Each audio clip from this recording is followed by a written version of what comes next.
Welcome to AI Advantage for Small Business, the podcast where we help U.S. small business owners use artificial intelligence practically, responsibly, and profitably. On this show, we focus on real-world AI use cases, not hype, not fear, and not tech jargon. Our goal is simple, to show you how AI can save time, reduce friction, and support your team without replacing the human side of your business.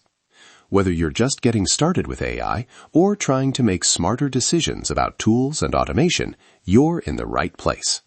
Let's get into today's episode. Quick hook. Imagine a 3-chair salon that runs 30 appointments a week with an average ticket of $50. A 10% no-show rate means 3 empty slots a week. That's $150 lost weekly, roughly $7,800 a year. Now imagine cutting that to 5% with small, practical changes.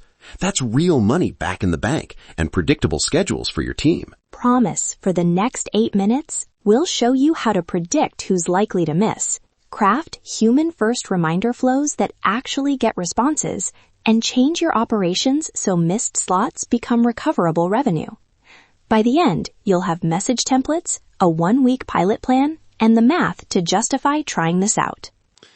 Topic 1. Predicting no-shows with small data. You do not need a giant data set or a data scientist.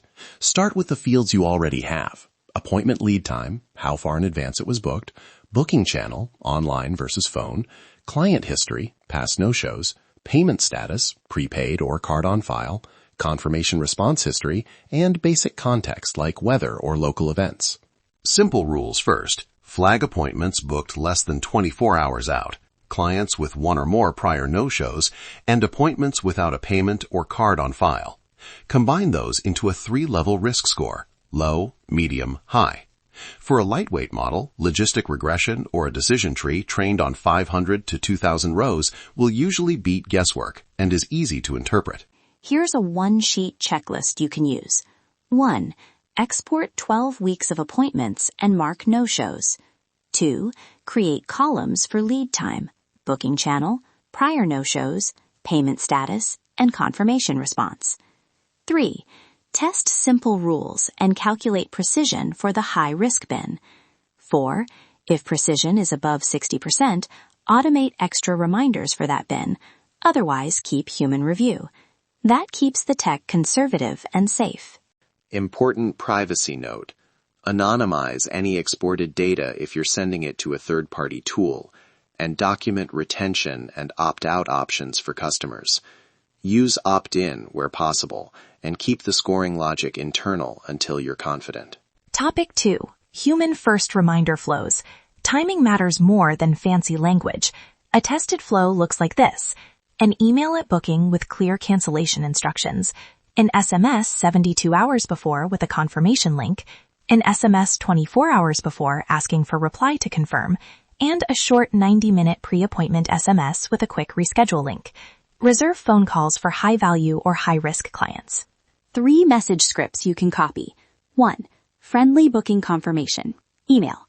Hi name. Your appointment with provider is confirmed for date and time. Reply or tap here to reschedule. We look forward to seeing you. 2. Confirmation SMS. 24 hours. Hi name. This is business. Please reply yes to confirm your service on date and time, or reply change to reschedule. 3. Last check with micro offer. 90 minutes conditional. Running late? We can hold for 15 minutes. If you need to reschedule, reply help and we'll find another time. Thank you. Key escalation rule. If a client is flagged high risk and doesn't confirm after 2 messages, route them to a quick human call. That human touch keeps it empathetic and reduces false positives where automation would otherwise push a customer away. Topic 3. Operational responses that actually recover revenue. First, conservative overbooking. Don't double book blindly. Instead, calculate a buffer based on your observed no-show rate and only overbook a small percentage of low-impact slots. For example, if your no-show rate is 8%, test overbooking 2 to 3% of slots and monitor customer satisfaction closely. Second, waitlist workflows. When someone cancels, automatically invite the top person on the wait list via SMS with a one-click accept link and a short time window, say 15-30 minutes, to claim the spot. Third, fill the slot micro-offers.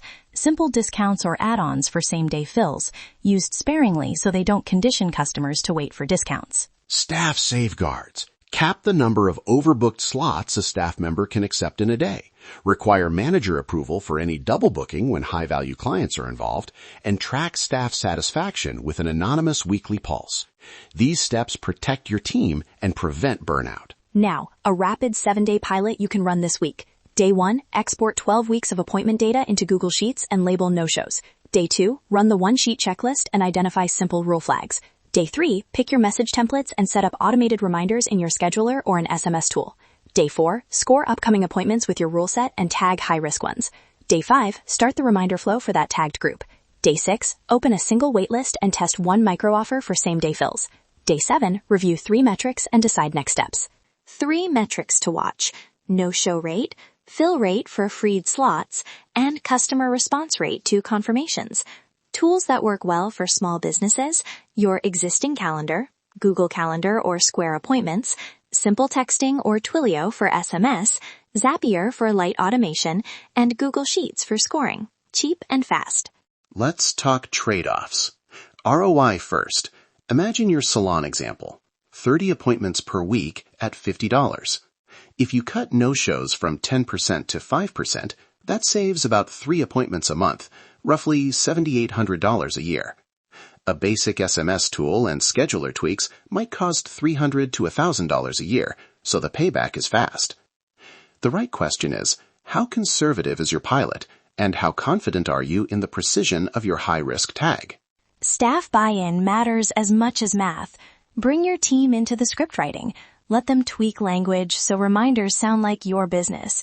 Start with manual approvals for flagged cases so staff feel in control.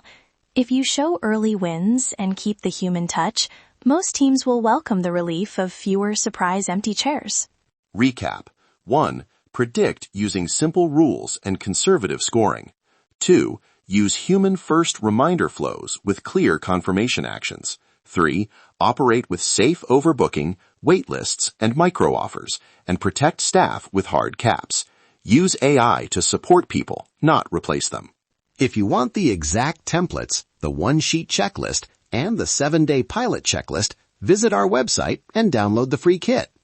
It includes copy and paste messages and a simple scoring sheet you can use in Google Sheets today. Cliffhang. Next episode, we'll show how to monetize recovered capacity, simple pricing and bundling tests that turn filled slots into higher lifetime value. You won't want to miss how a tiny pricing tweak can double the value of slots you already have. Thanks for listening to AI Advantage for Small Business. If there's one takeaway from today's episode, it's this. AI is here to support your business and your people, not replace them. The goal isn't to chase every new tool or automate everything overnight. It's to make thoughtful decisions that save time, reduce friction, and help your business run better without losing the human touch. If today's conversation helped clarify how AI fits into your business, consider sharing this episode with another small business owner who's navigating the same questions. Until next time, focus on progress over perfection and use technology in a way that works for you, your team, and your customers.